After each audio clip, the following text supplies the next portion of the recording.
Hello, everyone. How are you doing today? I have a really exciting surprise for you. I have American Vinegar Works here with me, and we're going to be talking about some of the amazing vinegars that he's making and also some of the crazy and amazing ways that you can use vinegar that are mouthwatering and delicious that you don't even know about. It's way beyond salad. Vinegar's in everything. All right, so here is Rodrigo. Hi. Hey everybody, I'm Rodrigo Vargas. I am the founder of American Vinegar Works, and I want to give you a tour of our historic vinegar works. And I agree with Lisa, vinegar on everything, not just for salad, is the way to go. I'm going to flip the camera around and give you a bit of a tour. Oh, tell us about the building you're standing in front of. Yeah, so let me see. The tech guys are not, the vinegar guys are not the most tech forward. So where we're standing is actually a historic mill in Worcester, Massachusetts, which is on the National Register of Historic Places. It used to be a large textile mill that did rugs and actually had their rugs in the White House. It's from the early 1800s. And our building is this tiny little building in the middle of the mill. And the reason it's so small is that it was the blacksmith shop for this mill complex. So they wanted to keep the fire away from all of those textiles. And last year in 2021, we completely renovated the building and kept a lot of the historical components of it. So you can see the building overall and, you know, our little gloaty plaque identifying the building as being on the National Register of Historic Places. And Lisa, I'll take you through and share with you a little bit about our vinegar making process and what makes our vinegars so different. So this is, in a way, the end, which is all of the barrels where we age all of our slow fermented vinegars. I'll start us at the back end, and this is kind of like having guests, guys. I need to apologize in advance for how messy it is, but it's not messy. It's actually just jam-packed full of vinegar, which makes it for a pretty tight space in our vinegar works. But we'll start our tour back here, and Lisa, jump in with questions that you might have. What you're seeing here is actually pretty unique. You won't see these vinegar machines just about anywhere in the US or the world right now. So this was high tech in the 1800s. And right now it's just retro tech. But it is a vinegar production method that was developed in the 1820s, sometimes called the German or the drip method. And it allows us to do some really unique things with our vinegars. It produces vinegars much slower than today's commercial process. So to give you an idea, a lot of the vinegars that you're going to be able to find in your grocery store are going to be completed anywhere from 2 hours to 2 days. So it's almost like thinking about it as a pressure cooker for vinegar making. Whereas our vinegars in these machines, which by the way were considered super fast in the 1800s, it takes fermentation, which means the fermentation of alcohol to vinegars. It will take us anywhere from a month and a half to 2 months, depending on the varieties. And the small machines that you see, they're each producing one of our 11 vinegar varieties. And this big machine is actually one big version of those little guys. And we're very proud of it. We partnered with the University of Maine, the engineers at the University of Maine. We took the etchings, like the out of old encyclopedias etchings of how these machines should operate and old academic texts on them, and they partnered with us and we literally recreated these machines. They're not available anymore, and this is the first prototype that they've made for us of these machines. It has all sorts of really fun bells and whistles, including temperature monitoring, remote controlling, but what makes them really cool is they exist again, and they haven't since the 1800s, and they produce incredible vinegars. So the way this process would work, and I'll show you this with one of our smaller machines here, is you would have in this top area a basket full of wood chips. And that basket would have red wine sprayed onto it. The red wine falls through into a lower drum and then gets pumped back up. And it does this on a timer. But you could think about those wood chips as a lounge chair for vinegar bacteria. So vinegar, to make vinegar, you need oxygen, you need thyme, you need bacteria, you need alcohol, and you need heat so the bacteria operate properly.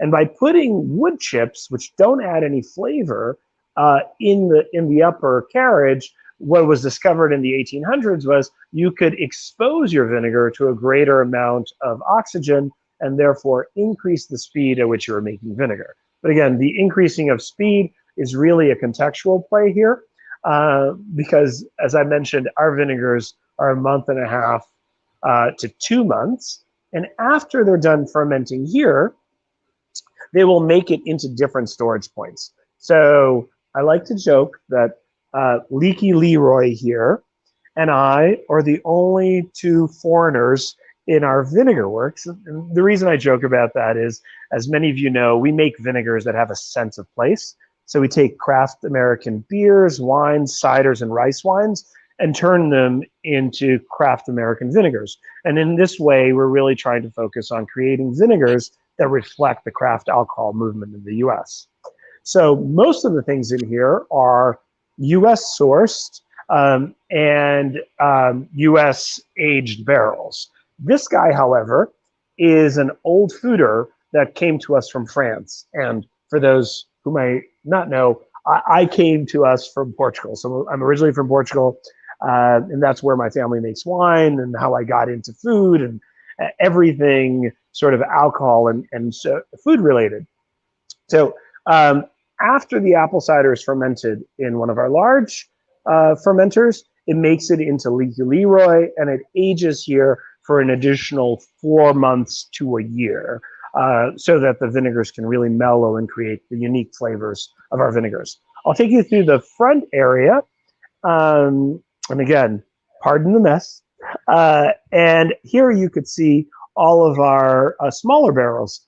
All of these guys are American whiskey barrels. So these all come to us from Hill Rock Distillery, which is a distillery in New York, just over the border from Massachusetts. We take rye whiskey barrels. So American oak barrels are formerly used to make rye whiskey.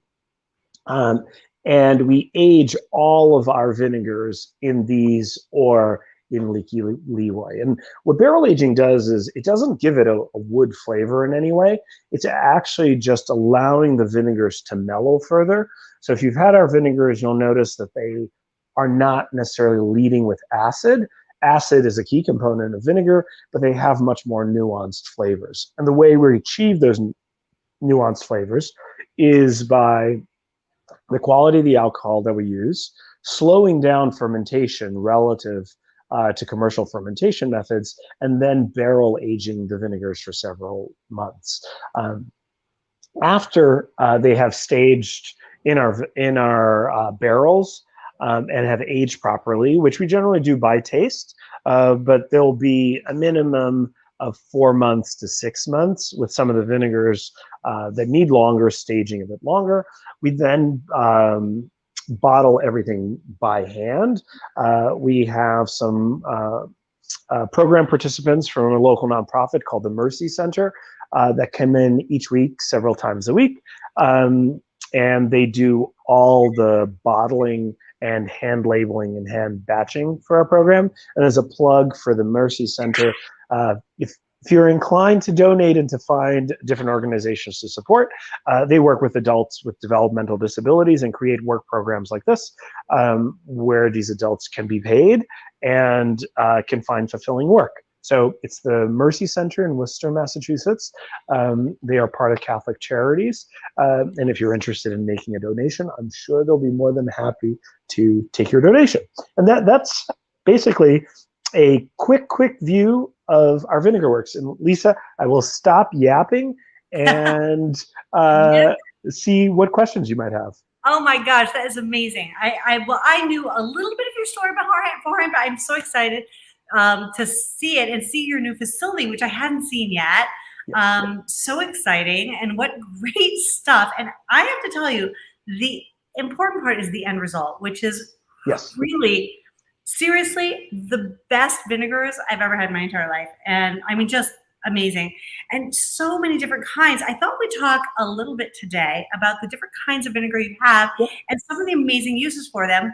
So people often think vinegar, salad dressing, which is natural. It's how we use most of it. But I'm here to tell you, I've got 10, and there are more than that, but I'm just going to give you 10 surprising ways that you don't use vinegar that you should beyond salads.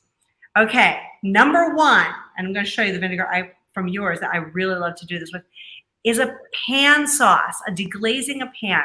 So one of my favorite things to do is to roast chicken thighs and deglaze that pan with a little bit of this stuff, my hot vinegar, and that makes an amazing pan sauce. It's so delicious. So I want everybody to remember, if you've watched Salt, Fat, Acid, Fat, Heat, Salt, Heat, Acid, Fat, Heat, Acid, Salt, whichever, I can't remember the combo. Remember, acid is a very, very important combination that brings you flavor. And that's where you get that perfect flavor from. How many of us have cooked something and we've gone, you're cooking something, maybe like the classic is your Thanksgiving gravy, right? You're making your Thanksgiving gravy and you're tasting, and you're like, it's not there, I don't know what it is. And you keep adding salt because you're like, I feel like it needs something, and you think that something is salt. I'm here to tell you that 9 times out of 10, what it needs is not salt, it's acid, and it's probably vinegar. So if you take that vinegar from if you take that gravy, Thanksgiving gravy, and you just sprinkle a little bit of vinegar in it, it's going to just brighten it up, and all of a sudden the flavors will come together. It doesn't make it vinegary. It brightens all the flavors. So pan sauce is my number one. Number 2 is glazing vegetables. Rodrigo, what is your favorite vinegar to use for glazing vegetables? So it depends on the vegetable. I don't even think if fungus falls into vegetable, but I have to say, getting the IPA beer vinegar, and after you've sauteed mushrooms, just tossing in a little bit of the vinegar onto the vegetables, it's just fantastic. It just brightens it. It almost works kind of like a sherry vinegar would in the flavor profile. I find it just perfect for that application. If I'm going a little bit different, roasted beets. Take one of the sweet and sour apple cider vinegars and just drizzle it on roasted beets, and it is beautiful, beautiful. And you don't even feel like you need oil in the scenarios because the vinegar is just so soft that it works beautifully with roasted beets. And I actually use the hot vinegar is a integral into part of my braised greens recipe. So if you've ever made my braised greens recipe, which people to die for, braised greens, it is integral for those. Number 3 would be soup. So soup, man, vinegar just brings every soup. You've got that pot of soup going, and you just take and you do this, right? You just do a little sprinkle on top at the end, and it's just, wow. What's your favorite? What's the favorite way to use it? Yeah. What's your favorite soup vinegar recipe? So I like using red wine vinegar. So as I mentioned, Portugal and all that. So there is it's almost like it's a kale kind of collard green potato based soup. It's called in Portuguese caldo verde, which just means like green broth, I think is the translation, but it's potato based. It has a little bit of sausage linguiça, and you roll the collard greens almost like a sausage, and then you cut them really thin so they are like little shreds, and they float in the soup. But I remember as a kid, my dad would always, after the soup was made, even at the table, toss in either a little bit of red wine or a little bit of red wine vinegar, and it just brightens the soup in a really dramatic way. And I can't eat that soup, even though it's like super traditional, kind of like, I guess it's Portuguese for apple pie. I don't know, but it is the soup that you get everywhere in Portugal, but I can't eat it without a little bit of red wine vinegar kind of in there. It certainly adds a lot of color, which I think is why people do it at the table. But I love red wine vinegar in caldo verde. Oh, yum, yum. And of course, gazpacho would be the same. Yes, without of course. Red wine vinegar. I think with the gazpacho, I'd probably go with the rosé, just because I associate gazpacho with this warm weather and cooling down, and it's hard to get away from the idea that the best season and the best time is rosé time. So absolutely, and gazpacho would be rosé for me. And then that leads me to my next one, which was fruit. So people don't think of fruit on vinegar, but rosé to me on a fruit, sprinkle on a little fruit salad, a little cut fruit. Oh, delicious with a little sprinkle of salt. Perfect. I agree. And I was telling you earlier, we are going to release a honey vinegar. So it will be a sweet, sour honey vinegar. It is not done yet. It's still living in one of these barrels. But in my mind, from a taste perspective, I could just see fresh peaches, simply cut open, and just a drizzle of sweet and sour honey vinegar on top. I just think it's going to be perfection. And I hope it will. I haven't tried it yet, but that's in my mind, in the palate, in my mind, it's perfect already. Oh my God, I can't believe I'm excited about that one. And of course, so then, of course, another one is why wouldn't be alive if I didn't tell you a pot of beans, because that's all I do, right? Is pots of beans for our bean club. And let me tell you, for all my bean club fans and all my bean club people, you just drizzle a little bit in your pot of beans and it just brightens all those flavors and makes it amazing. It also, if you're a baker and you've ever heard people say use vodka in your pie dough to make it flakier, apple cider vinegar works even better. Yep. And then you can play around with those flavors and even get something a little bit interesting. A dipping sauce, a quick dipping sauce, for your Asian stuff, using one of these rice wine vinegars, or my new favorite now, which bottle? Oh, there we go. The Monterey Cherry rice wine vinegar, which we're going to talk about in a second here. Yeah. This is like, oh my God, it's crack. I can't stop it. I'm literally drinking it. And that gets to my next one, which is drinks. So because for me, it's only 2:30 in the afternoon, this is non-alcoholic. I just made myself a lovely shrub or a switchel, if you will. I put some of this beautiful Monterey Cherry rice wine vinegar. Look at you innovating, Lisa. I'm not sure if I approve, like New England. I know, I'm trying. Switchels or apple cider? I don't know. I don't know. Switchels or apple cider. I know. What do we call it? Japanese switchel? I don't know. And then because it's Japanese, I thought ginger syrup. So I used a little ginger syrup to balance the vinegar, to give it just a tiny bit of sweetness. And this is a very low sugar, made up in Portland, Oregon.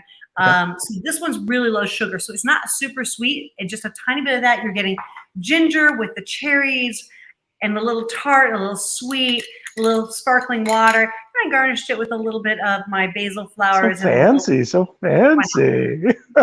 I think, what's interesting that you were saying, and is right, vinegar is about balancing. I think folks think acid, but the truth, there are some dishes that it is all about the acid, and I obviously love acid, and my vinaigrettes are heavy on the vinegar part of the vinaigrette, but so much that you can use vinegar for is about the balance. So we have a cocktail program. It's about balancing a little bit of sweetness with a little bit of sour. It's about balancing actually fat with the acid. Mm-hmm. So one of the things we didn't talk about is cream sauces. You really wouldn't think of acid sometimes with cream sauces because you don't want the fat to curdle. The vinegar won't curdle the fat. And if you just have like a cream-based sauce, put in a dash at the end of our porter vinegar, for instance, and it brightens, it adds a layer, and it's not about the vinegar. Vinegar is one of those things. I love the vinegar. You need great vinegar, but what vinegar does is make the rest of the food really shine. It is about finding that contrast and that balance in drinks, in food, in sauces. So we're not advocating that you go out there and you make a vinegar soup, I guess, unless you're making a gazpacho, which could take a good amount of vinegar. But in general, what we're saying is, once you finished your sauce, once you finished your soup, put in a little dash. And the best thing to do is taste it before and taste it afterwards to really see the difference, because you'll understand what the vinegar is doing. But it's not like your guests are going to take a big soup spoonful and say, this is vinegar soup. That's not what we're going for at all. It's achieving that balance that Lisa was talking about. Yeah, I mean, when I do it, and I don't know what your technique is, but when I do it, And I actually really love these bottles with the top on them Yep. because it makes it easy to do this. I just put my thumb right over the edge there and I do And the squirt sprinkle. it. And that makes it just perfect. You just want a little sprinkle on top, like Yep. you're sprinkling salt. Think of it like you're sprinkling salt. Exactly. and Exactly. and then you just put a little bit on, and it just is this lovely thing, and so we talked about cocktails, we talked about fruit. Another thing that I love is, well, of course we've got this guy and something, fries, of course. Yes. And when we're eating fish and chips we think of it, but I got to tell you, all the time, fries and any fried food, fried vegetables, whatever, you've got so much fat in that fried food that brightening it up with the vinegar, I mean, that's why malt vinegar became so classic, right? Totally. Totally. And we make I think, a very classic but unsweetened Mhm. malt vinegar. So what you had in your hand is our IPA, Mhm. and we also make a porter, which is a little bit darker. You're not supposed to say, which of your children you like best, but between the two, I actually like the IPA because the hops give it this little tang. It's not hops in your mouth, but there's an extra tang that comes from this vinegar that, in my mind, for that dipping your fries in fish and chips, that's the one I want to go to. Oh yeah, me too. I love it. And isn't this also the one that we're supposed to put in our Arnold Palmers? Is that the Yeah, IPA? you can actually use them both. Arnold Okay. Palmer. I know that it is mid-afternoon there, but it's close to 6 o'clock here. And as you're thinking Arnold Palmer, I'm thinking whiskey sours made with the IPA, which are pretty fantastic. Okay, I haven't tried this yet, so I thought I would add a little and try. Oh my God, it's amazing. Like It super really, refreshing. and I was thinking it was going to be more Switchel shrub-like, but Yep. it's not at all. No, No. no, and it catches some of that maltiness, I think, of the beers, which is, I think, just really lovely and just a different drink, and not an overly sweet drink either. I think it's just like a refreshing, different. Like, you can sip on it if you want to add a little bit of vodka, you can, but really not needed at all. It is just a hydrating drink. It's beautiful. I mean, listen, there is a reason why our forefathers drank this, these, switchels, shrubs, call them what you will, depending on which coast you're on. Yeah. No, I love it. so switchel for folks as well is sometimes called haymaker punch out here. And the reason it's haymaker punch is when folks were harvesting hay and it's dry and they're kind of out there, they needed to rehydrate. So when you made a switchel, which is apple cider, unless you're Lisa, which I guess you could do with a rice wine vinegar, go bold, West Coast.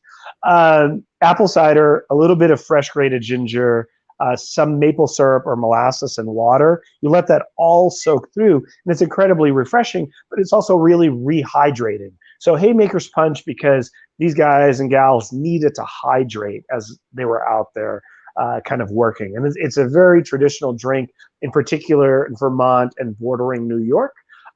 Switchel and Haymaker Punch, you just kind of keep it in the fridge and have it ready to go at any time. And it just gets better with a little bit of time because the ginger keeps on seeping into the drink itself. Incredibly refreshing, and you should have it in your fridge. It's getting hot. You should have it in your fridge. Yum.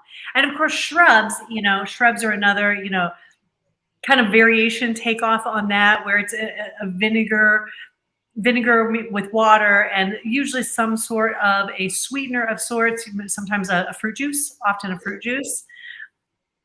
Totally. And And shrubs were actually a preservation tool in a way for vinegar. So you'd have fresh fruits and you take the vinegars and you would use the vinegars as a way to preserve the flavors and the flavor profiles. So shrubs was a way to kind of get there. And then you could certainly make drinks from them as well, which gets us to, I don't know where these are on your list, but quick pickling with vinegars or straight up pickling. And I have to admit, as vinegar maker, I should be pickling all the time. I'm not, because I don't plan ahead enough, but I quick pickle all the time. And it's super easy to do with these vinegars, and just great add-on for a salad, for your sandwich, anything kind of along the line, actually even for rices.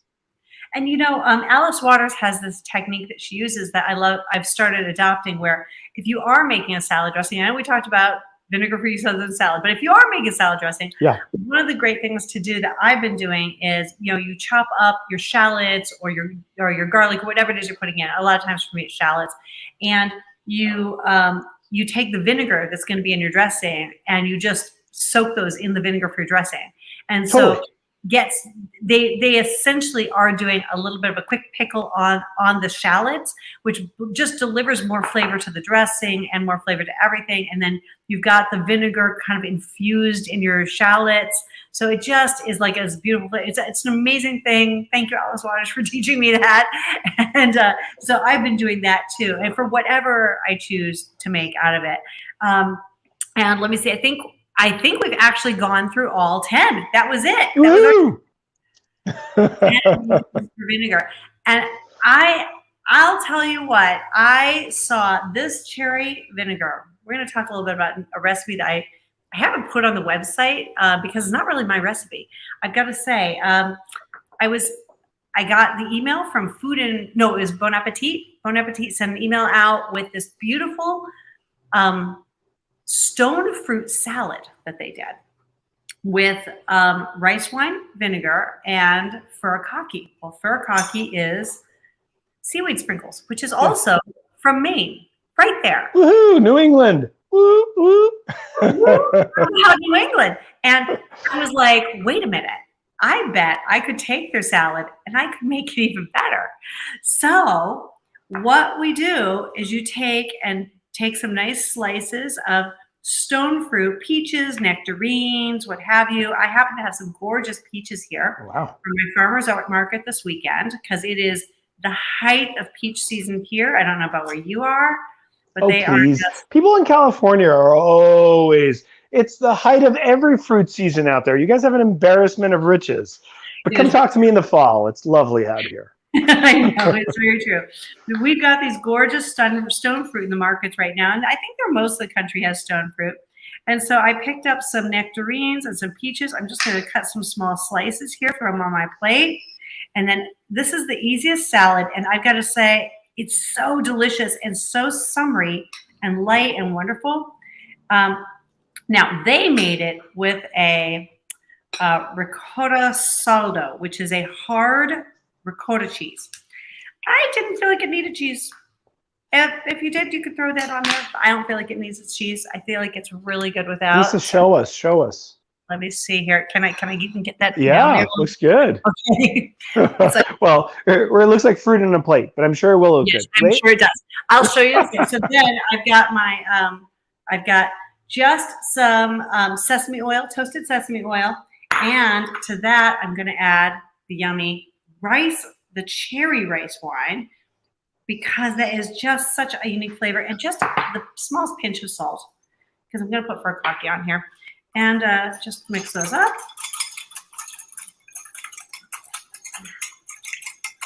And drizzle a little bit on. That's it. And then I'm going to sprinkle a little bit of my seaweed flakes, which is furikake. It's just not from Asia. It's from the United States, right there in Maine, which has sesame seeds and bits of nori. And this is, I'm using the cayenne pepper one. So you get a little cayenne pepper. Here we go. Let me see. Yeah, that's great. What do you serve that with? Is it like an aside, or are you doing that as a starter? I did that as a starter, and it's a great starter for your fish for the summer. And we were having sushi, which I didn't make. And I started with this. So we had a lovely sushi dinner, and I had some seared tuna that I did. And this is like just great with that, if you're having a nice light dinner. But oh my gosh, it's so delicious. It seems so like summery. I guess I don't know if it's supposed to seem summery or springy, but I swear it feels so summery, and you could just see a nice glass of bubbly to start off. Everybody's so impressed with something like that. It is so pretty. It came out so great. So, thank you, Bon Appetit, for that great inspiration, because it's a great salad. And awesome. Literally, I need to try it. I saw that on your newsletter recently, and it was on my to-do. It's really good. It's really good. And I got to tell you, and you should team up with Ocean Balance, because this stuff is great. And turns out these two together are fantastic. Well, I am exploring Maine. Our honey mead vinegar is actually going to come through a partner in Maine. And we just released our blueberry apple cider vinegar, which is made with wild Maine blueberries in our co-fermentation process. So I have a bias towards Maine and things coming out of Maine. So I'll definitely keep an eye out. Fantastic. Well, this has been amazing fun, and I hope we've inspired everyone to get in your cupboard and use those vinegars and explore some more vinegars, some unique stuff like this cherry rice wine or the hot vinegar, which is my personal favorite. I mean, Lovely, smoky, bourbon ready. Oh my God, everyone's very confused because they think it's a spicy vinegar because it's called it's more smoke, It's more smoke, but it's not smoke. It's not like. It doesn't taste like a smoked vinegar. It's got a subtle smoke. Yep. And with the tiniest bit of like a little bit of a heat, but not really. It's not at all spicy. That vinegar exhibits, both of the vinegars that you've picked, by the way, exhibit our co-fermentation process very well, which is, it's not an infused vinegar. These are vinegars that when it's still alcohol, we add in a mix of fruit and spices, and they create these layered profiles. But those two in particular, and the hot really, is just remarkable because when you taste it, if you were to taste it by itself, and I know there are vinegar lovers that will directly by itself, you're going to get a first note, which is smoke. That's coming from smoke red serranos. Then there's a middle flavor profile where you get savory. And the savory is a mix of fresh pineapple, bay leaf, coriander. And then when you're just thinking to yourself, why did this guy call this a hot vinegar? On the back of your throat, just a little bit of lingering heat that's coming from habaneros. And it is remarkable because you will literally experience the vinegar in 3 stages of flavor because of this co-fermentation method that we use, which I think is very cool. And it is more so, it produces incredible vinegars. Other than being, it's so delicious. I mean, it's literally my favorite vinegar ever. It is, and for that reason, all the flavors, all the nuanced flavors that are there, and they're so present. And yes, I am that person. We'll just drink the vinegar. I love it. And this is my like you could see that. So I was telling you earlier. This is my second bottle of the year. I go through these pretty quick clip because I use this in everything. It's my favorite. Even though I use all of them, as you can see, like all of my bottles are a little, because I'm pretty big fan, and they're great in everything. So I hope we've inspired you today. And I hope thank you for sharing, Lisa, and giving the vinegar plug. We really appreciate it. I hope everybody has enjoyed seeing our Vinegar Works. I know that at times when you hear about people who are producing different things, you don't quite see what's actually going on. Like, does a brand actually make vinegars? How does it actually work? Is it just spin when people are telling you that they've revived these old processes? And I hope through transparency here that you can actually see, like, when we say we redid machines from the 1800s, we literally mean it. And when we say they're small batch and barrel aged, like, these are 25-gallon barrels of vinegar. You can see what we're doing, and we hope that when you taste them, you can really taste them, which is the most important portion of all this. Does it taste different? And we hope you think that it tastes great. Thank you so much for joining us. Thank you, Rodrigo, and have a great day. Everybody have a great 4th of July weekend. Thank you, Lisa. You too. Bye-bye.